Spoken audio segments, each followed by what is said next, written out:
4 husbands dead, 11 children dead, a lover, a mother, dead, all with the same symptoms. No knife, no blood, just 1 cup of tea at a time. For years, doctors called it illness. Police called it coincidence. She called it tea. This is the story of Mary and Cotton, one of Britain's most prolific serial killers. If you're fascinated by true crime stories like this, subscribe now to uncover more dark histories. The early years. Mary Ann Robson was born on October 31st, 1832, in the tiny village of Low Moorsley, County Durham, in England's industrial north. Her father, Michael Robson, was a coal miner, brutal, dangerous work. Her mother ran the household. Like most mining families, they were poor. Mary Ann had siblings, though records from the period are sketchy. When Mary Ann was 8, the family moved to Merton, where her father found work at another pit. A few years later, tragedy struck. Michael Robson fell down a mine shaft and was killed. Her mother remarried quickly, a necessity for widows with children, and the family moved again. Some accounts say Mary Ann left home at 16 to work as a nursemaid, gaining independence and exposure to household remedies. Others say she worked as a dressmaker. Records are unclear, but by her late teens, Mary Ann was out in the world, learning the ways of Victorian households. In 1852, at age 20, Mary Ann married William Mowbray, a miner like her father.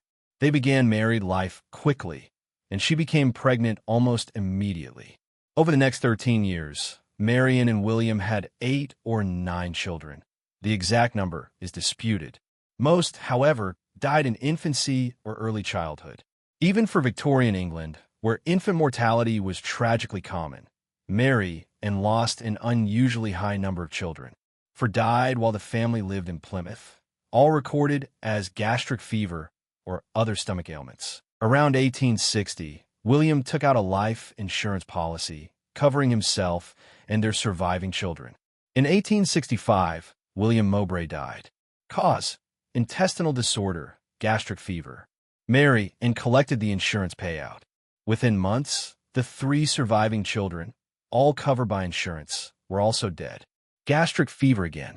By age 33, Mary Ann was a widow with no living children and money in her pocket. The pattern begins. In 1865, shortly after William Mowbray's death, Mary Ann took work as a nurse in a fever hospital in Sunderland. This is significant because it gave her even more knowledge about symptoms, medications, and how to mimic diseases. While working at the hospital, she met a patient named George Ward. He was an engineer, and he was suffering from some kind of illness, possibly typhoid, possibly something else. Mary Ann tended to him during his recovery. They struck up a relationship. In August 1865, just months after William Mowbray's death, Mary Ann and George Ward were married. George continued to suffer from poor health after the wedding. He had episodes of paralysis and severe intestinal problems. His health deteriorated steadily. On October 20th, 1866, barely a year after the wedding, George Ward died. The death certificate listed English cholera and typhoid. The doctor who'd been treating George later said he was surprised by how suddenly Ward had died. He'd been very ill, yes, but the rapid decline was unexpected. Once again, Mary Ann collected insurance money from her husband's death.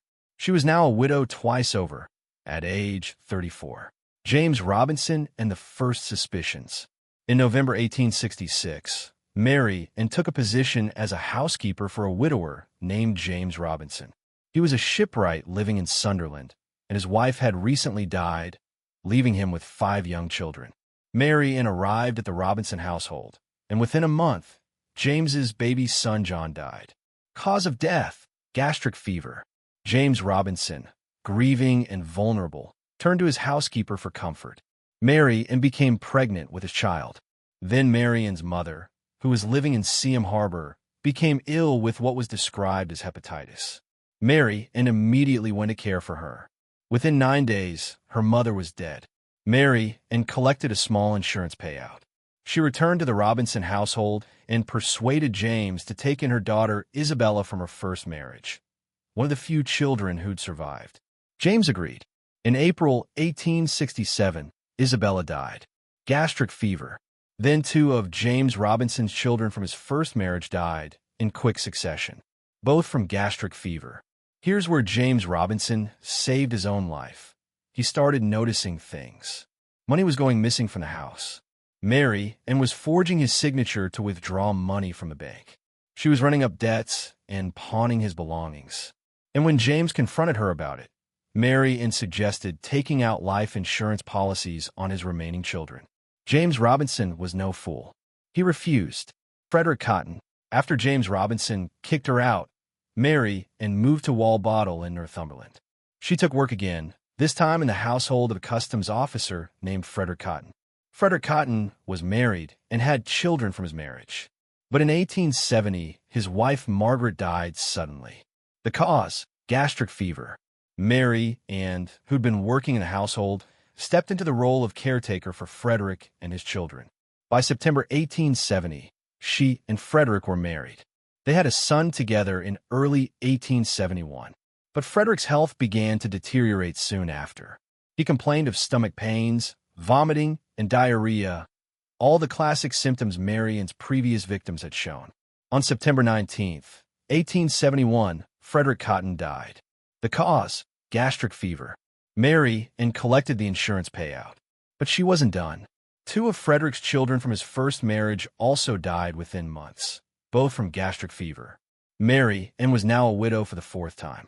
She had 1 surviving child from her marriage to Frederick, little Charles Edward Cotton, who was about 7 years old. And that's when she met Joseph Nattrass. Joseph Nattrass and the final victim. Joseph Nattrass was actually a former lover. Mary Ann had known him years earlier, and they'd had some kind of relationship before she'd married Frederick Cotton. After Frederick's death, Joseph came back into Mary Ann's life. He moved into the house with her. But Mary Ann had also caught the attention of another man, John Quickmanning, a customs officer. She became pregnant with his child. Now Mary Ann had a problem.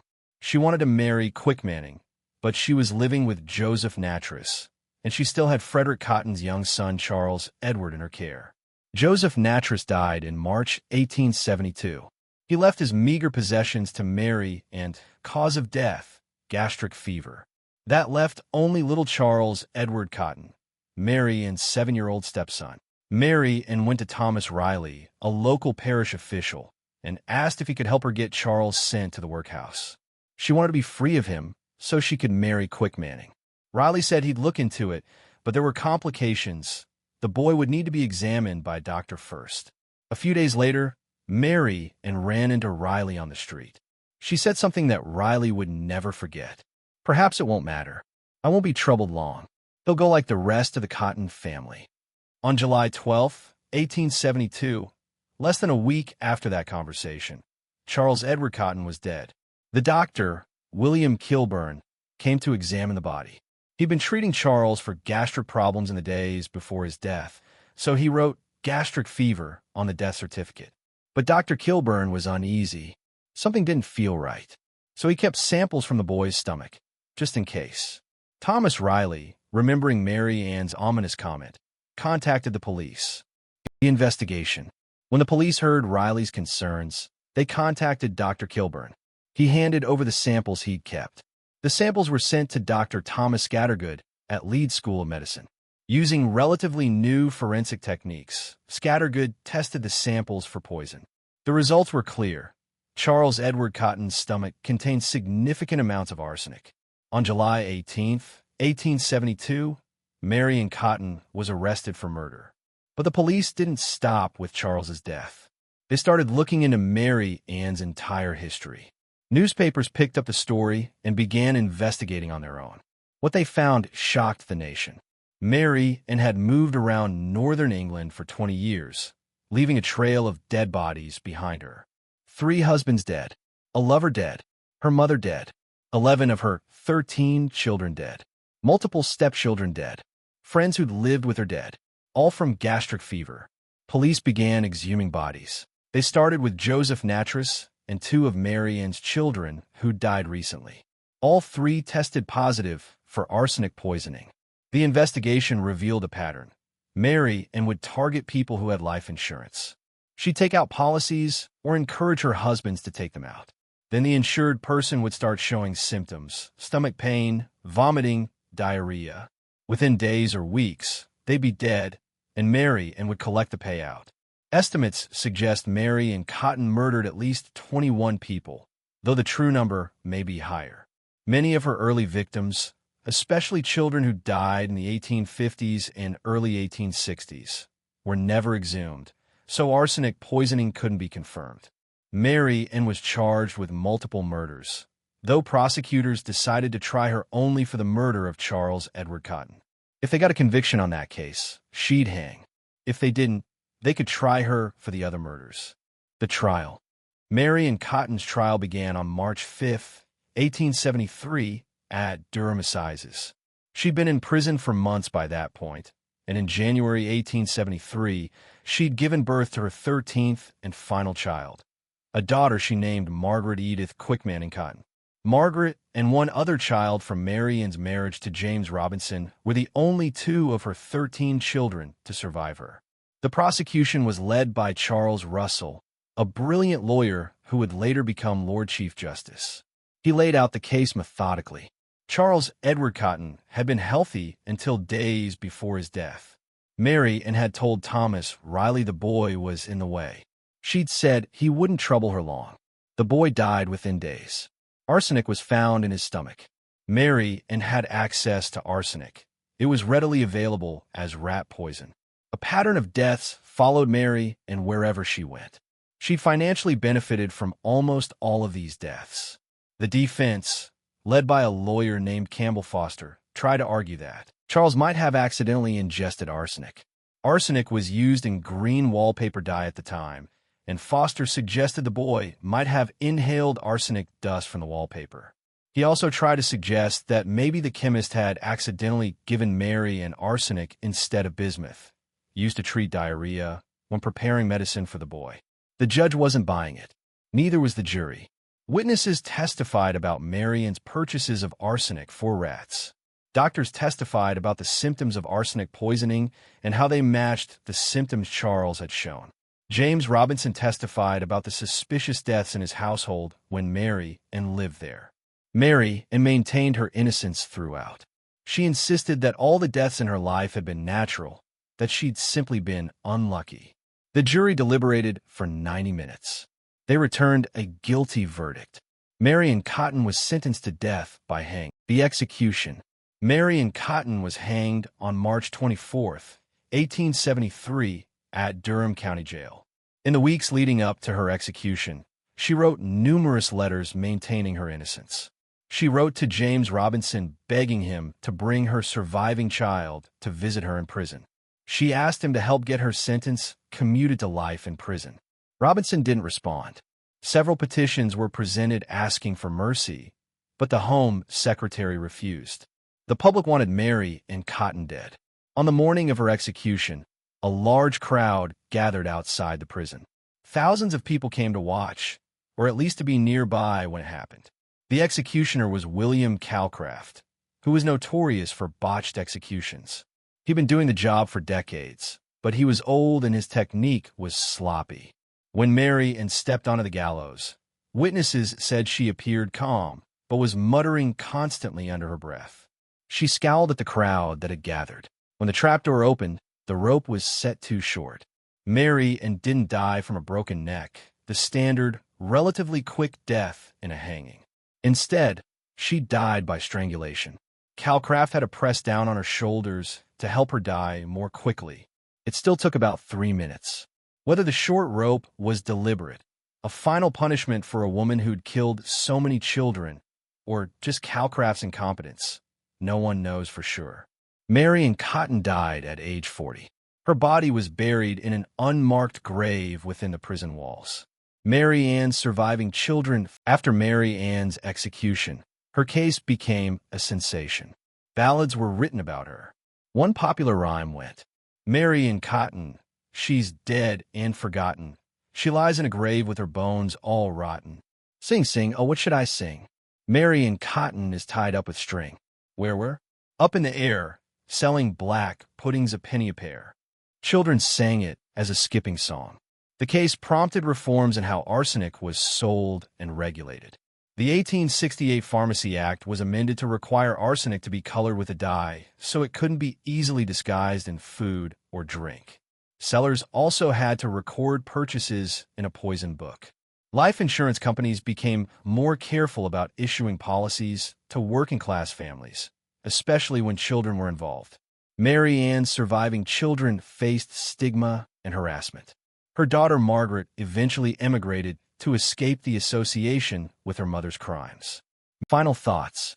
Mary Ann Cotton murdered her own children, her husbands, her stepchildren, her mother, anyone who was inconvenient or profitable to kill. She did it methodically, over 20 years, using arsenic disguised in tea or medicine. She mimicked common diseases so well that doctors wrote gastric fever on death certificates without question. She collected insurance money. She remarried. She moved to new towns. She started the cycle over again.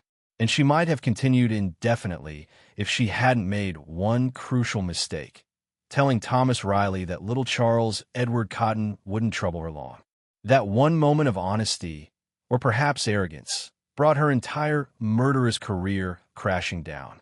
Mary Ann Cotton is one of Britain's most prolific serial killers. Her victim count rivals or exceeds almost any other British killer, male or female. What do you think? How did she fool doctors and officials for so long? Could someone do this today? Share your thoughts in the comments. If this case disturbed you, as it should, hit that like button. These stories need to be told. Subscribe for more true crime history, and I'll see you in the next one.